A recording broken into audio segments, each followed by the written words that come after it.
اندر گستاخیاں کرے گا. چنانچہ آج بھی ایک فرقہ ہے جو معاذ اللہ ثم معاذ اللہ حضرت علی کا نام قوم کی جوتی پر رکھتا ہے. وہ تبت اور بلوچستان کے لوگ ہیں جو حضرت علی کو معاذ اللہ بہت برا کہتے ہیں.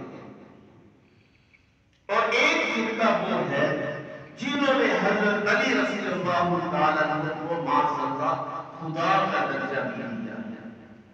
وہ کہتے ہیں ثم معاذ اللہ خدا کا بھی جو خدا ہے وہ علی ہے معاذ اللہ. اور کچھ لوگ ایسے تھے جنہوں نے حضرت علی کو نبی کا درجہ دے دیا کہ وہ اصل میں نبی کو نہیں ہے. کیوں نبی ہے؟ بڑی عجیب و غریب دلیلیں دیتے ہیں. ایک تو کبھی دلیل دیتے ہیں کہ حضرت علی رضی اللہ تعالیٰ عنہ مولود کعبہ ہے اور کعبہ میں پیدا ہونے والا شخص وہ نبی ہی ہو سکتا ہے، لہذا حضرت علی نبی ہے. یہ بات بھی غلط ہے. کعبہ کے اندر خالی حضرت علی رضی اللہ تعالیٰ عنہ ہی پیدا ہوئے، بلکہ حکیم بن حزام جو حضرت خدیجہ رضی اللہ تعالیٰ عنہ کے بھانجے ہیں وہ بھی بیت اللہ کے اندر پیدا ہوئے ہیں. اور مشہور یہ ہے کہ حضرت علی رضی اللہ تعالیٰ عنہ بھی کعبہ کے اندر پیدا ہوئے. اور کچھ لوگوں نے کہا کہ یہ جو باتیں ہیں کعبہ میں پیدا ہونے کی یہ حکیم بن حزام کے متعلق تو ٹھیک ہے، لیکن حضرت علی رضی اللہ تعالیٰ عنہ کے متعلق ٹھیک نہیں ہے. لیکن ہمیں اس سے کوئی نہیں. اگر وہ کعبہ کے اندر بھی پیدا ہوئے یہ بھی ان کی شان ہے، اگر نہیں پیدا ہوئے تب بھی ان کی شان میں کوئی کمی کوتاہی نہیں پیدا ہوئی. پہلے دور کے اندر بیت اللہ کے اندر بہت سے بت نظر تھے. 360 بت تھے. مشرکین بھی آتے جاتے تھے اور لوگ بھی اندر جا کر عبادت کرتے تھے. تو حکیم بن حزام کی ماں بھی اندر عبادت کے لیے گئی ہوگی تو وہ اچانک بچے کی پیدائش ہو گئی تو وہ اندر پیدا ہو گئی. شاید کہ حضرت علی رضی اللہ تعالیٰ عنہ کی والدہ محترمہ بھی عبادت کے لیے اللہ کی اندر گئی ہوگی تو اتفاق سے بچہ پیدا ہو گیا. وگرنہ یہ نہیں تھا کہ وہ بچے کی پیدائش کے لیے کعبہ کے اندر گئی. ایسے تو کعبہ گندا ہو جاتا ہے نفاس کے خون سے، یہ ان کی شان نہیں ہے. اتفاق سے ان کے ہاں عبادت کے لیے گئی تو بچے کی پیدائش ہو گئی. تو بہرحال مشہور یہ ہے مولود کعبہ. اگر اس بنیاد کے اوپر معاذ اللہ کو نبی کہا جانا ہے تو یہ زیادتی کی بات ہے، ورنہ حکیم بن حزام بھی نبی ہوتے ایسی بات نہیں ہے. تو حضرت علی رضی اللہ تعالیٰ عنہ کے متعلق آج بھی امت میں دو گروہ ہیں. ایک گروہ وہ ہے جو ان کی شان میں گستاخیاں کرتا ہے، ایک گروہ وہ ہے جو ان کی شان کو نبی اور نبی کے بعد اللہ کا درجہ دیتا ہے. اور یہ دونوں شخص جہنمی ہیں. جیسے عیسیٰ بن مریم کے متعلق خیال رکھنے والے دو فرقے یہ دونوں جہنمی ہیں. آپ نے بھی فرمایا کہ یہ تیرے ساتھ یہ دو فرقے ہیں، یہ بھی دونوں جہنمی ہیں. جو جنت میں جانے والا ہے یہ وہ فرقہ ہے جو حضرت علی رضی اللہ تعالیٰ عنہ کو صحابی رسول مانتا ہے، داماد رسول مانتا ہے اور چوتھا خلیفہ مانتا ہے، صدیق اکبر کا مشیر مانتا ہے اور وہ غزوات میں آپ کو شریک مانتا ہے، جس نے مانا کہ خیبر کا دروازہ آپ نے اٹھیرا اور برہم کو شکست فاش آپ نے دی، وہ حضرت علی المرتضیٰ تھا. حضرت علی المرتضیٰ رضی اللہ تعالیٰ عنہ چونکہ نبی کے گھر میں پرورش پائی، اللہ نے ان کو عجیب ملکے کیے تھے. ان کی چند خصوصیات ہے جو دوسرے صحابہ کرام میں نہیں پائی جاتی. ایک خصوصیت تو یہ کہ نبی کریم صلی اللہ علیہ وسلم کے گھر میں پرورش پائی. یہ کسی اور صحابی کو، کسی بھی صحابی کو یہ شرط حاصل نہیں ہوا جو حضرت علی رضی اللہ عنہ کو حاصل ہوا. دوسرا شرط یہ کہ حضرت علی رضی اللہ عنہ کو اللہ نے کمال قدرت دی تھی فیصلوں میں آپ رضی اللہ تعالیٰ عنہ مشکل سے مشکل فیصلے چٹکیوں میں حل کر دیتے تھے۔ بہت دفعہ نبی کریم صلی اللہ علیہ وسلم نے بھی فرمایا اس مسئلے کا فیصلہ علی حل کرے گا۔ چنانچہ خلفائے راشدین میں اور صحابہ کرام میں ہر خاص و عام میں یہ تھا جو مسئلہ کسی سے حل نہ ہوتا وہ حضرت علی رضی اللہ تعالیٰ عنہ سے وہ ان کو چٹکی میں حل کر دیتے، چاہے وہ مسئلہ دین کا ہو، چاہے وہ مسئلہ ریاسی کا ہو، کسی قسم کا مسئلہ ہوتا چٹکیوں میں حل کر دیتے۔ آج بھی اہل ریاضی حیران ہے حضرت علی رضی اللہ تعالیٰ عنہ کی ذکاوت کے اوپر کیسے انہوں نے مسئلہ حل کیا۔ صرف ایک مثال دیتا ہوں، 3 آدمی تھے، کہنے لگے ہمارے پاس ٹوٹل 17 اونٹ ہیں اور ہم ان کو آپس میں تقسیم کرنا چاہتے ہیں، ذبح بھی نہیں کرنا چاہتے، لیکن ہم 3 میں سے 17 اونٹوں میں ایک شخص کے آدھے حصے اور ایک شخص ان میں سے تیسرے حصے کا مالک ہے اور ایک شخص ان میں سے 9ویں حصے کا مالک ہے۔ 17 ٹوٹل اونٹ ہیں، ایک آدمی ہم میں سے آدھے اونٹوں کا مالک ہے، ایک آدمی ہم میں سے کل اونٹوں کے تیسرے حصے کا مالک ہے اور ایک آدمی ان میں سے کل اونٹوں میں سے 9ویں حصے کا مالک ہے۔ یہ ذرا تقسیم کرتے، ذبح بھی نہیں کرتے۔ حضرت رضی اللہ تعالیٰ عنہ نے یہ کچھ فرمایا ایک بیت المال سے اونٹ لے آؤ۔ وہ ایک اونٹ بیت المال سے لا کر 17 اونٹوں میں کھڑا کر دیا۔ ٹوٹل کتنے اونٹ ہوں گے؟ 18۔ فرمایا آدھے حصے والے کو بلاؤ، تمہارا کتنا حصہ ہے؟ آدھا حصہ۔ 18 کا آدھا 9 بنتا ہے، 9 اونٹ اس کو دے دیے۔ پھر فرمایا تیسرے حصے والے کو بلاؤ، تمہارا کتنا حصہ ہے؟ تیسرا حصہ ہے۔ 18 کو 6 پر تقسیم کرے، 6 اونٹ بنتے ہیں، ان میں سے 6 اونٹ اس شخص کو دے دیے۔ ٹوٹل کتنے اونٹ ہو گئے تقسیم؟ 6 اور 9 کتنے ہو گئے؟ 15 اونٹ ہو گئے۔ پھر فرمایا 9ویں حصے والے کو بلاؤ، 9واں حصہ کتنا بنتا ہے؟ 9 دونی 18، 2 اونٹ اس کے بنتے ہیں، آپ نے 2 اونٹ اس کو دے دیے۔ ٹوٹل کتنے اونٹ تقسیم ہو گئے؟ 17، اور ایک اونٹ جو بیت المال کا تھا وہ واپس دے دیا۔ کیسی انہوں نے عجیب ایک حساب کتاب سے اونٹوں کی تقسیم کرتی، ایسے سینکڑوں مسئلے ہیں، چٹکیوں کے اندر وہ مسئلوں کو حل کر دیتے تھے۔ یہ حضرت علی رضی اللہ تعالیٰ عنہ کا ہی کمال تھا۔ آپ نے فرمایا وَأَقْصَاكُمْ علی، تم میں سے سب سے بڑا چیف جسٹس، سب سے بڑا فیصلہ کرنے والا وہ حضرت علی رضی اللہ تعالیٰ عنہ۔ اور تیسری خصوصیت یہ تھی آپ صلی اللہ علیہ وسلم نے ان کے متعلق ارشاد فرمایا، اے علی اما ترضى ان تكون بمنزلة هارون من موسى، کہ تم اس بات پر راضی نہیں ہو کہ تم میرے لیے ایسے ہو جیسا کہ موسیٰ کا بھائی ہارون ہوتا ہے۔ یہ ایک حدیث ہے جو آپ کے سامنے میں نے پڑھی، اے علی کیا تو راضی نہیں تو میرے لیے بمنزلہ ہارون جیسا ہو جو ہارون موسیٰ علیہ السلام کا جانشین تھا۔ یہ ایک حدیث ہے، حضرت علی رضی اللہ تعالیٰ عنہ کی شان سے متعلق ہے۔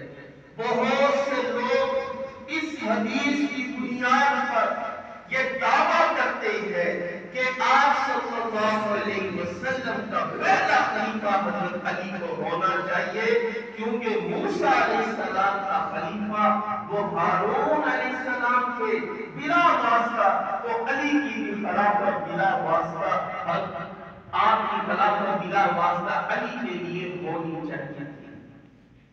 لیکن اس حدیث کا پہلے آپ اس سے منظر سمجھے، پھر یہ بات عرض کرتا ہوں۔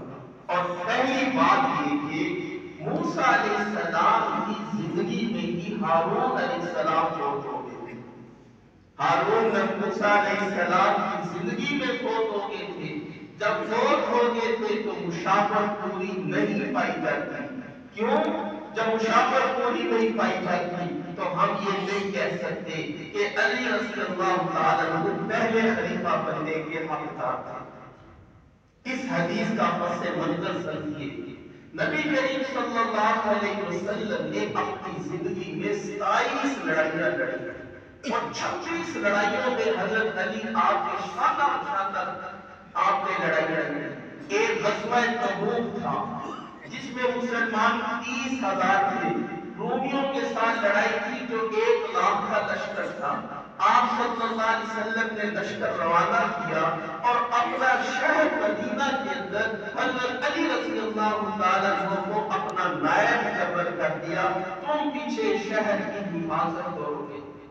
جب حضرت علی رضی اللہ تعالیٰ عنہ پیچھے رہ گئے، عورتیں کہنے لگی، بچے کہنے لگے آپ تو جنگجو ہے، بہادر ہے، آپ عورتوں کے اندر کیا کر رہی ہیں؟ انہوں نے اتنی باتیں کی، ان کے یہ دل برداشتہ ہوئے، تلوار گھوڑا پکڑے اور لشکر کے پیچھے پہنچ گئے. ایک مقام پر جب آپ نے علی کو دیکھا کہ تم ادھر آ گئے ہو، تو حضرت علی نے فرمایا عورتیں اور بچوں پر آپ مجھے چھوڑ کر جا رہے ہیں، میں یہ برداشت نہیں کر سکتا. آپ صلی اللہ علیہ وسلم نے اس وقت حضرت علی رضی اللہ تعالیٰ عنہ سے فرمایا اے علی الا ترضى ان تكون بمنزلة هارون بن موسى، کیا تو اس بات پر راضی نہیں کہ تو میرے لیے ویسے ہے جیسا کہ موسیٰ علیہ السلام کے لیے ہارون تھا. جب موسیٰ علیہ السلام کتاب لینے کے لیے کوہ طور پر گئے، پیچھے اپنی قوم کا نگران ہارون علیہ السلام کو بنا دیا تھا اور تو میں ایک لڑائی کے لیے جا رہا ہوں، پیچھے میں تم کو موسیٰ علیہ السلام کی طرح ہارون کی طرح میں نے تم کو اپنا خلیفہ بنایا ہے، یا تو اس بات کا راضی نہیں؟ تو یہ سن کر فرمایا یا رسول اللہ میں اس بات کا راضی ہوں. پھر یہ وہیں سے واپس چلے گئے. تو یہ تھا اس حدیث کا پس منظر جس کی وجہ سے آج کچھ لوگ کہتے ہیں کہ وہ بلا فصل خلیفہ ہے. اس بنیاد کے اوپر معلوم ہوا یہ بنیاد ایسی نہیں ہے. خلیفہ اول یہ مطلب نہیں کہ وہ داماد رسول کی ہے تو خلیفہ اول بھی بنے گے. بلا شبہ حضرت فاطمہ رضی اللہ تعالیٰ عنہ جنہیں گوشہ کی آپ کے گھر میں تھی. آپ صلی اللہ علیہ وسلم نے فرمایا الفاطمۃ منی بضعۃ، الفاطمۃ بضعۃ منی فمن آذاها فقد آذانی، جس نے اس کو تکلیف پہنچائی اس نے مجھے تکلیف پہنچائی. اس حدیث کو لے کر بھی کچھ لوگ بڑا غلط استدلال کرتے ہیں. کہتے ہیں معاذ اللہ یہ حدیث نبی کریم صلی اللہ علیہ وسلم نے ابو بکر کے لیے ارشاد فرمائی تھی. آپ کو پتا تھا کہ ابو بکر رضی اللہ تعالیٰ عنہ نے معاذ اللہ فاطمہ کو تکلیف دینی ہے تو آپ نے یہ بات ارشاد فرمائی. حاشا وکلا، خدا کی قسم ایسا ہرگز نہیں. اس حدیث کا بھی پس منظر سمجھ لیں. اس حدیث یہ کب آپ نے ارشاد فرمایا؟ یہ اس موقع پر آپ نے ارشاد فرمایا حضرت فاطمہ رضی اللہ تعالی عنہا حضرت علی سے ناراض ہو کر اپنے بیٹے باپ کے گھر آ گئی. آپ صلی اللہ علیہ وسلم نے پوچھا فاطمہ خیریت تو ہے؟ حضرت فاطمہ رضی اللہ تعالی عنہا نے فرمانے لگی علی ابو جہل کی بیٹی سے مگنی کر چکا ہے، وہ اس سے نکاح کا ارادہ رکھتا ہے. میں اس گھر میں نہیں رہ سکتی جس گھر کے اندر آپ کے دشمن کی بیٹی ہوگی، اس لیے میں چھوڑ کر آ گئی ہوں. آپ صلی اللہ علیہ وسلم نے علی کو بلایا، فرمایا علی تمہارے لیے جو اللہ نے حلال کیا ہے میں حرام نہیں کر سکتا. تمہارے لیے 4 نکاح حلال ہے، میں تمہارے لیے اس کو حرام نہیں کر سکتا. لیکن بات یہ ہے الفاطمہ بضعۃ منی، فاطمہ میرے جگر گوشے کا ٹکڑا ہے. فمن آذاها فقد آذانی، جس نے اس کو تکلیف پہنچائی اس نے مجھے تکلیف پہنچائی.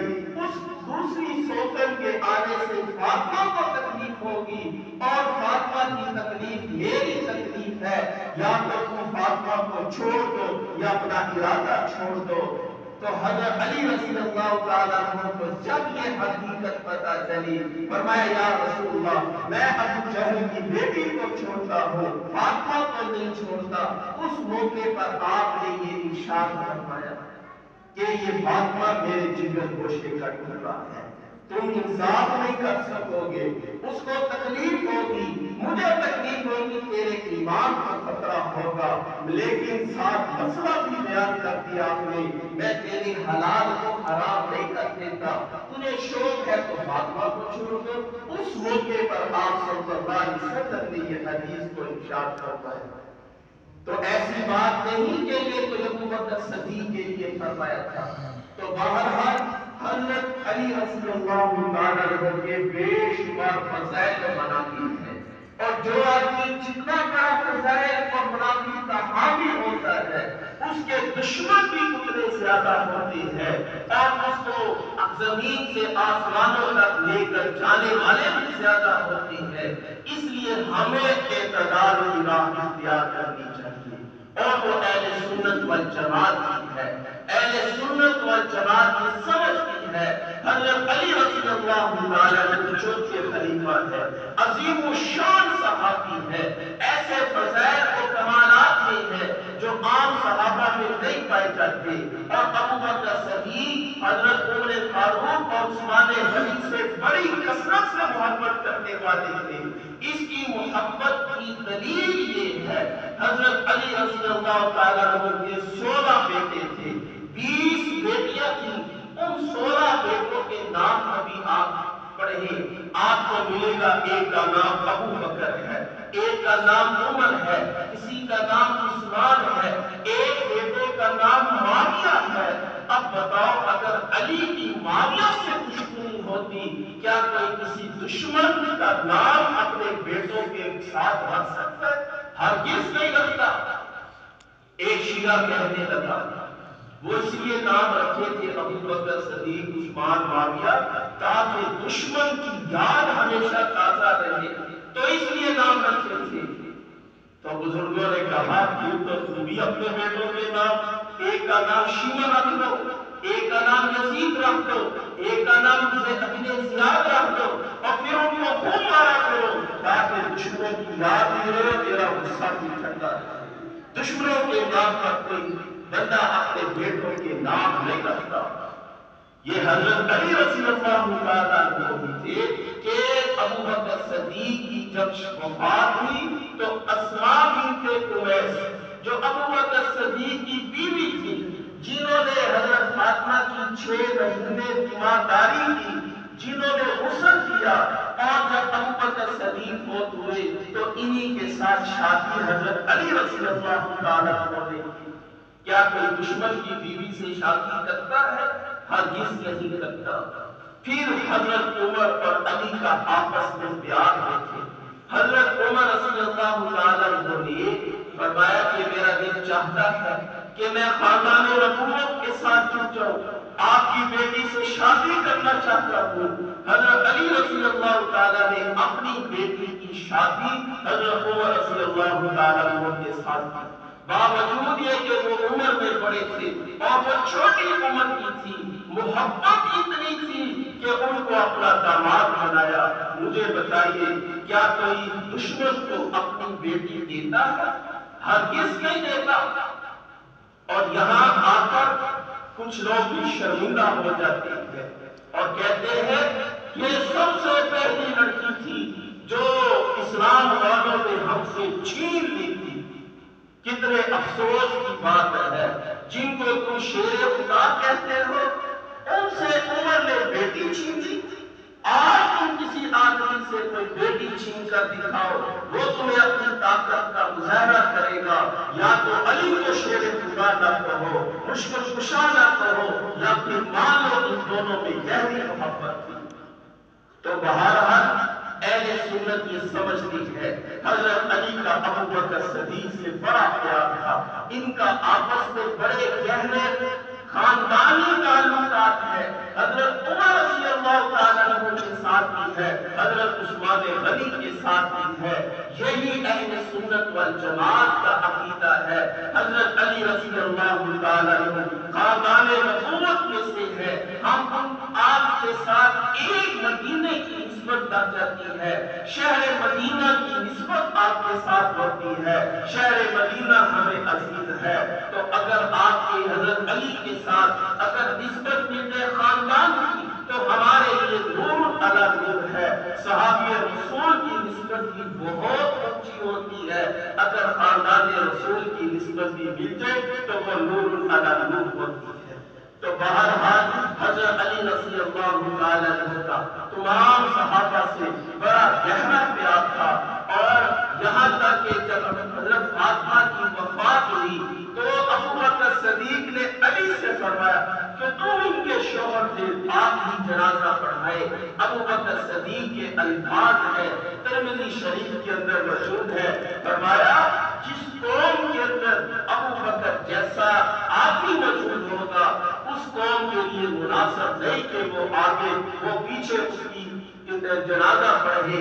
میں چاہتا ہوں کہ آپ ہی ان کا جنازہ پڑھائے۔ ابو بکر صدیق نے ہی حضرت فاطمہ کا جنازہ پڑھایا۔ یہ جتنی باتیں کرتے ہیں غلط یہ تاریخی روایتوں کی باتیں ہیں، حدیث کہیں بھی نہیں موجود ہوتی۔ یہ جس کے ہاتھ میں قلم تھا اس کے دل میں بغض تھا، اس نے وہ بغض تاریخ کا حصہ بنا دیا ہے، اور لوگ سمجھتے ہیں یہ سچی کہانیاں ہیں۔ ہم تو حدیث کو لیتے ہیں تو پرکھتے ہیں، یہ شخص کیسا ہے، یہ کہاں رہتا تھا، کہاں اس نے پڑھا، اور زندگی میں کبھی جھوٹ بھی بولا تو نہ بولا۔ تو جس شخص کے متعلق ایک دفعہ بھی معلوم ہو جاتا اس نے جھوٹ بولا، ہم اس کی روایت کو رد کر دیتے ہیں، تو بڑا تاریخ کو بغیر سمجھ کے کیسے مانتے؟ یہ روڑی کی مثال ہوتی ہے تاریخ، اچھی اور بری سب باتیں بیچ میں دفن ہوتی ہے۔ آپ کے لیے قرآن و سنت ہے رہنر، قرآن و سنت کے لوگ اس سے دیکھو کہ علی کا مقام کیا ہے، ان کا آپس میں تعلق کیا ہے، تاریخی روایتوں کو ٹھوکر مارو، وہ ہمارے لیے کبھی حجت نہیں ہے۔ تو بہرحال آپ صلی اللہ علیہ وسلم نے فرمایا علی تیری مثال عیسیٰ بن مریم کی طرح ہے۔ کچھ لوگ تجھے بہت انکریج کریں گے اور کچھ لوگ تجھے بہت اونچا کریں گے، اور وہ دونوں جہنم کے اندر ہے۔ جنہوں نے علی سے دشمنی کی وہ بھی جہنم میں، جنہوں نے علی کا درجہ نبیوں سے اور نبیوں کے اوپر خدا سے پہنچایا وہ بھی جہنم میں۔ قابل نجات اہل سنت والجماعت ہے، جنہوں نے حضرت علی کو وہ پیار اور مقام اور محبت دیا جو ان کا بنتا ہے۔ وآخر دعوانا الحمدللہ رب